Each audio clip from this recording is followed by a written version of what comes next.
सुप्रभात, आदाब, नमस्कार। एक बार फिर आप सभी का सत्यम न्यूज वेब टीवी में स्वागत है। भदोही जिले की खबरों को लेकर आपके साथ मैं हूं नसीर कुरैशी। आइए नजर डालते हैं आज शनिवार की फटाफट खबरों पर। मिर्जापुर में मुख्यमंत्री योगी आदित्यनाथ के आगमन की संभावना होते ही भदोही जिले में भी प्रशासनिक अमला सक्रिय हो गया है। भदोही जिले के भी अफसर दौड़ते भागते नजर आने लगे हैं।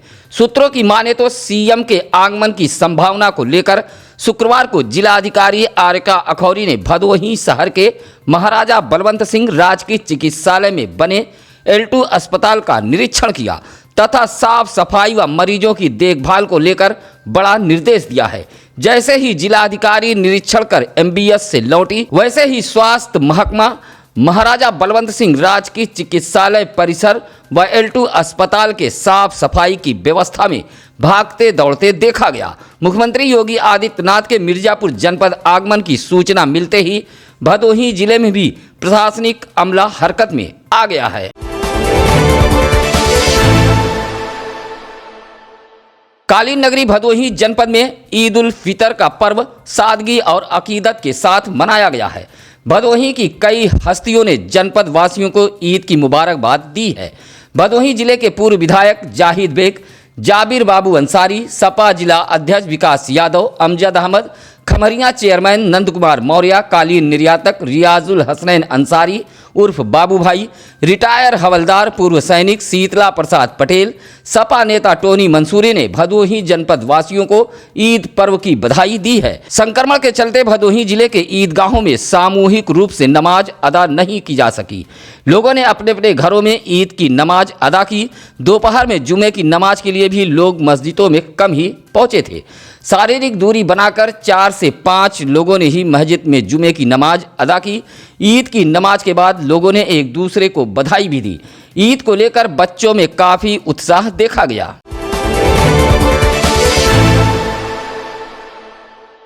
दुर्गागंज थाना इलाके के सेमरा गांव के हरिकरणपुर में एक बड़ा हादसा हुआ है। तेल के कोल्हू में गांव के ही माता सेवक दुबे के पुत्र संदीप दुबे का हाथ चला गया, जिससे वह गंभीर रूप से घायल हो गया है। उसके हाथ में काफ़ी चोटें आई हैं। दायां हाथ अलग हो गया है। बताया जाता है कि गांव में ही तेल का कोल्हू लगा है। इस कोल्हू को दुर्गागंज के हिम्मतपुर गांव निवासी एक व्यक्ति चलाता है, जहां संदीप दुबे शुक्रवार की देर शाम कोल्हू पर सरसों लेकर गया हुआ था। आरोप है कि कोल्हू संचालक किशोर से खरी निकलवाने लगा, तभी किशोर का हाथ कोल्हू में चला गया, जिससे वह गंभीर रूप से घायल हो गया।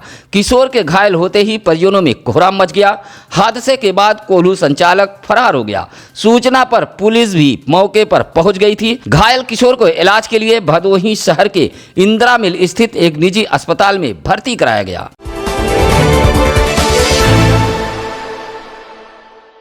भदोही कोतवाली इलाके के पिपरिस गांव में कुछ लोगों द्वारा जेसीबी लगवाकर खुदाई कराई जा रही, जहां गांव के ही दिनेश कुमार ने यूपी डायल 112 पुलिस को फोन कर जेसीबी से हो रही खुदवाई को रुकवा दिया। दिनेश कुमार के मुताबिक पिपरिस गांव से होकर विश्वकर्मा यादव गुप्ता बस्ती होते हुए उमरी जाने वाले मार्ग को कुछ लोगों द्वारा जेसीबी लगवाकर खुदवाया जा रहा था। आरोप है कि मार्ग को खोदकर अपने खेत में यह लोग मिला रहे थे। बताया जाता है कि इसी रास्ते को लेकर कई बार कोर्ट कचहरी भी हो चुका है। सूचना पर पहुंची यूपी डायल 112 पुलिस ने जेसीबी से हो रही खुदवाई को रुकवा दिया। इस दौरान मौके पर ग्रामीण जमा हो गए थे और जेसीबी से हो रही खुदाई का विरोध कर रहे थे। शुक्रवार को अक्षय तृतीया के मौके पर राष्ट्रीय ब्राह्मण योजन सभा ने गोपीगंज इलाके के छतमी में भगवान परशुराम की जयंती श्रद्धापूर्वक मनाई है।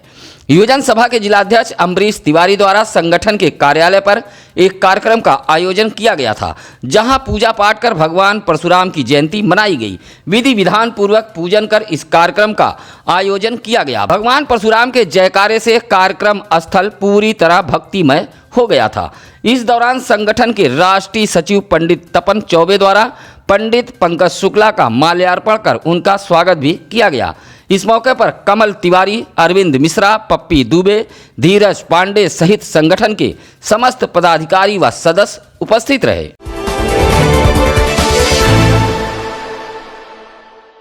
जिलाधिकारी आरिका अखौरी के निर्देश पर भदोही जिले का महकमा गोपीगंज पड़ाव स्थित बनवासी बस्ती में भोजन लेकर पहुंचा। शारीरिक दूरी का पालन करते हुए बनवासी बस्ती में दोपहर का भोजन डीएम के निर्देश पर वितरित किया गया। ज्ञानपुर के नायब तहसीलदार अंजनी कुमार गुप्ता ने लेखपाल अमरेश पांडे व बिलाल अहमद के साथ पहुंचकर बनवासी बस्ती के लोगों को दोपहर का भोजन दिया है। साथ ही संक्रमण को लेकर सावधान रहने के साथ ही साथ जागरूक भी किया।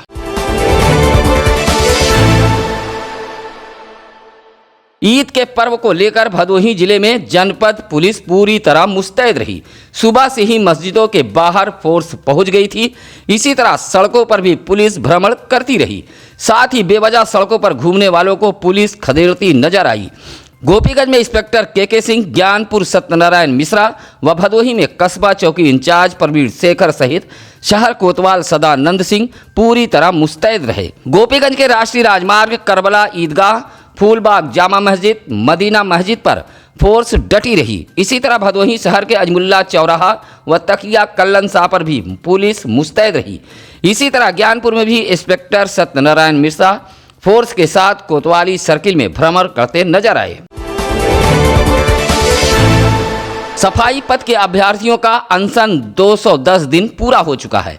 लगातार सफाई पद के अभ्यर्थी ज्ञानपुर के विकास भवन पर कई मौसमों को झेलते हुए अब तक अपनी मांगों को लेकर अडिग हैं। सफाई पद के अभ्यर्थियों के मामले को लेकर सांसद डॉक्टर रमेश चंद बिंद भी लोकसभा में आवाज उठा चुके हैं, लेकिन अभी तक इन सफाई पद के अभ्यर्थियों को इंसाफ नहीं मिल पा रहा है। सफाई संघर्ष समिति के बैनर तले सफाई पद के अभ्यर्थियों का अनशन लगातार जारी है। शुक्रवार को अनशन का 210 दिन बीत चुका है।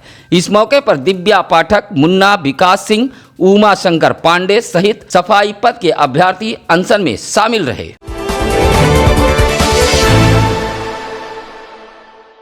चौरी थाना इलाके के चौरी वाराणसी मार्ग सुरेरी मोड़ चकिया तिराहे के समीप 3 बाइक आपस में टकरा गई।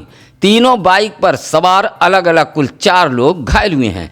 इसमें 2 को गंभीर चोटें आई हैं। यह टक्कर रॉयल इनफील्ड, हीरो पैशन व होंडा साइन में हुई है। टक्कर के बाद वहां काफ़ी लोगों की भीड़ जमा हो गई। बताया जाता है कि एक बाइक चालक की लापरवाही के चलते 3 बाइक आपस में टकरा गई।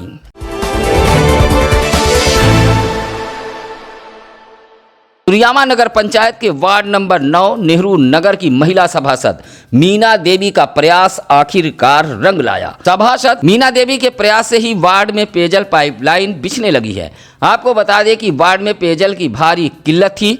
वार्ड वासियों की इस परेशानी को महिला सभासद ने गंभीरता से लिया और नगर पंचायत से वार्ड में पेयजल पाइपलाइन बिछवाए जाने की मांग की। जहां अब वार्ड में 200 मीटर पेयजल पाइपलाइन बिछाए जाने का कार्य शुरू हो गया है।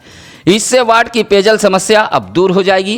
पेयजल पाइपलाइन बिछाए जाने के मौके पर अधिशासी अधिकारी सोनल जैन, चेयरमैन गोरेलाल कन्नौजिया, ठेकेदार दिग्विजय सिंह, सुरेंद्र बहादुर सिंह मौजूद रहे।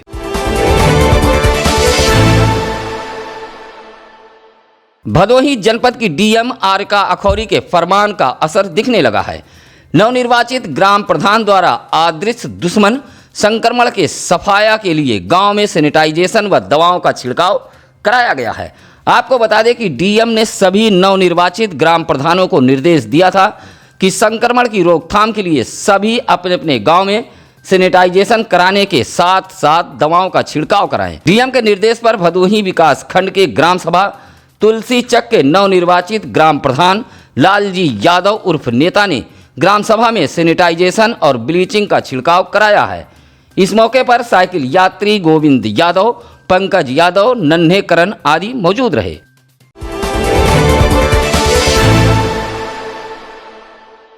स्थानीय पुलिस की मिलीभगत से भदोही जिले में अवैध मिट्टी खनन माफिया पूरी तरह बेलगाम हो गए हैं। मिट्टी खनन माफिया जेसीबी लगवाकर धरती माँ की सूरत को भी बिगाड़ रहे हैं। ऐसा ही कुछ नज़ारा डीग विकास खंड के कलिंजरा से सामने आया है, जहां बेखौफ मिट्टी खनन माफिया अवैध मिट्टी की खुदाई करा रहे हैं। सारे नियमों को ताक पर रखकर कलिंजरा में अवैध मिट्टी खनन का कारोबार फल फूल रहा है। इसी तरह नई बाजार इलाके में भी बेखौफ अवैध मिट्टी खनन का कारोबार चल रहा है। ना तो इन्हें लॉकडाउन की फिक्र है और न ही रात्रि कर्फ्यू का। रात में भी अवैध मिट्टी खनन में लगे ट्रैक्टर बेखौफ दौड़ रहे हैं। नई बाजार का आलम यह है कि मिट्टी लाद कर ट्रैक्टर सड़कों और गलियों में दौड़ रहे हैं, जिससे कभी भी बड़ा हादसा हो सकता है। बावजूद स्थानीय पुलिस पूरी तरह मौन साधे है।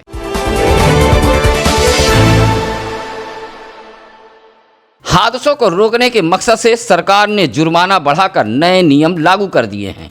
संक्रमण को भी देखते हुए सरकार ने मास्क लगाने का भी फरमान जारी किया है।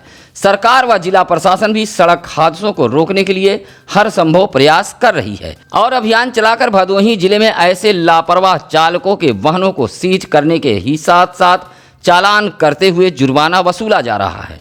संक्रमण के बीच मास्क न लगाने वालों का भी चालान काटा जा रहा है।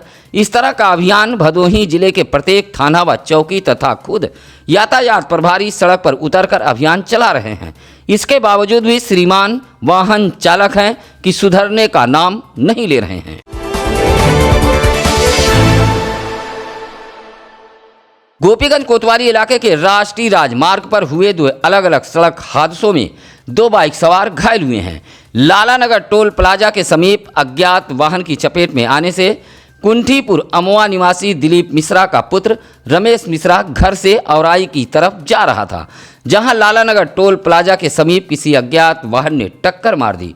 इसी तरह राष्ट्रीय राजमार्ग के सूफी नगर के समीप ज्ञानपुर कोतवाली इलाके के असनाव बाजार निवासी विजय बहादुर यादव नामक व्यक्ति को भी अज्ञात वाहन ने टक्कर मारी है। सड़क हादसे में घायल दोनों बाइक सवारों को CSC गोपीगंज में भर्ती कराया गया।